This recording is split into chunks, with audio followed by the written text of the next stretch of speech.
Welcome to AC 24/7's Top Story Countdown. I'm Sonia Baghdadi. Right now I'm here to guide you through the biggest stories of the day. Here's our pick for number 4.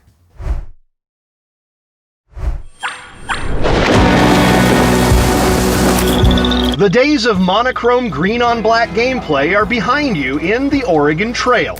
This modern take on the edutainment classic is already available on most game systems, with the PlayStation 4 and 5 just joining the wagon train heading west. Stop the presses, grab the copy editor, this goes above the fold. Dateline, New York, 1930. The game, News Tower. The story, lead your journalists and build your newspaper readership to become a media mogul. That's the who, what, and how. The when and where is now via the Steam game service. Oh, kitty!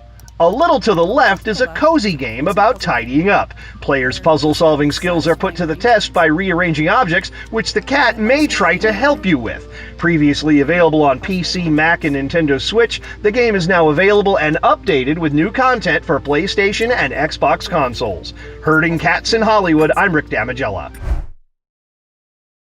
The Advocate Channel looks at the world through the lens of equality, community, hope, and inclusion. AC 24/7's Top Story Countdown continues with our producer's pick for number 3. This is not an active capability, but a potential one that we're taking very seriously. The U.S. is facing its own national security and global concerns as top leaders attend an international conference on those topics in Germany. The Pentagon is trying to allay fears about Russian advancements in anti-satellite technology. We have trained and prepared military space professionals whose mission it is to protect and defend America's interests in space. Details of the threat are classified, and the House Intelligence Committee chair is getting blowback for warning about it. I'm a former CIA officer. I'd prefer if we kept these things quiet so that we can learn more about them and dismantle them.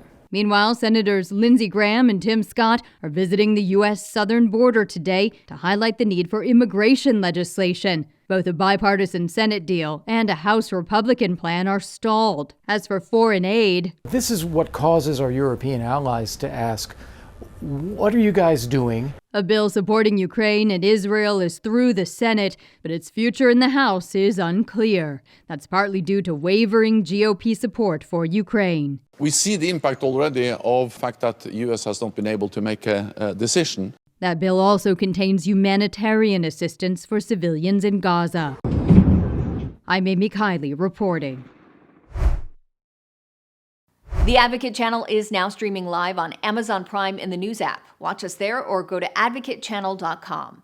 AC 24/7 continues with today's top 2 pick. I'm right, Bill.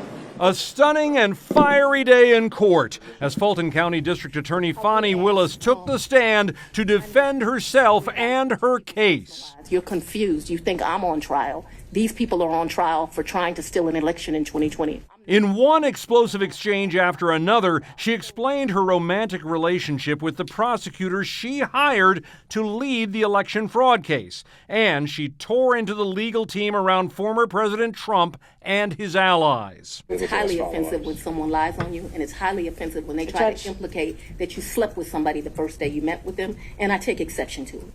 At issue in the hearing were 2 key questions. First, when did her romantic relationship with Special Prosecutor Nathan Wade begin? Let's be clear. 2022 was the start of any intimate sexual relationship with a district attorney. While Wade testified that the romance started when the investigation of Trump and his co-defendants was well underway, a one-time mutual friend, Robin Yurty, insisted it started way back in 2019. Did you observe them do things that are common among people having a romantic relationship? Yes. Such as, can you give us an example? Hugging, kissing. This affection.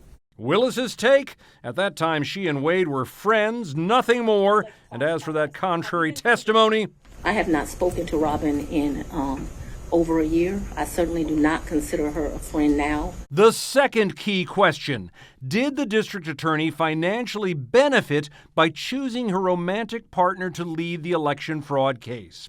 Team Trump came in saying Wade used money from that appointment to take Willis on trips to California, Aruba, Belize, the Bahamas, and more. But hold on, Wade said.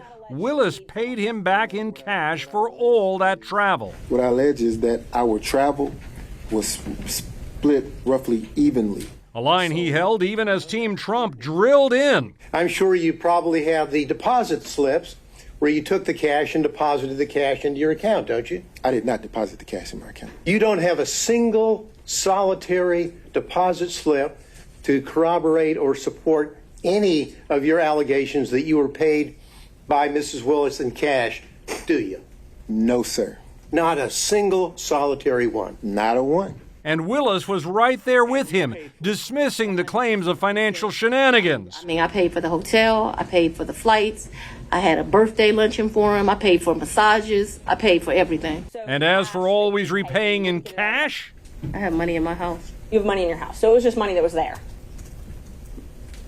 When you meet my father, he's going to tell you as a woman, you should always have, which I don't have, so let's don't tell him that. You should have at least 6 months in cash at your house at all times. She also batted down questions about sensitive personal matters. I'm not going to emasculate a black man, but I'm just telling you. I'm sorry, what? I'm not going to emasculate a black man. Did you understand that? And slapped away so much of what Team Trump said. The Advocate Channel is your news source for news, entertainment, and trending stories. We're highlighting the advocates in our community. We've now arrived at our #1 story of the day. Take a look. A New York State judge ordering Donald Trump to stand trial for criminal charges next month. Instead of being in South Carolina and other states campaigning, I'm stuck here. This case related to a hush money repayment scheme involving porn star Stormy Daniels and former Trump fixer Michael Cohen will begin on March 25th. There is no case. It's a historic first, a former president facing a jury and on trial in the middle of a presidential campaign.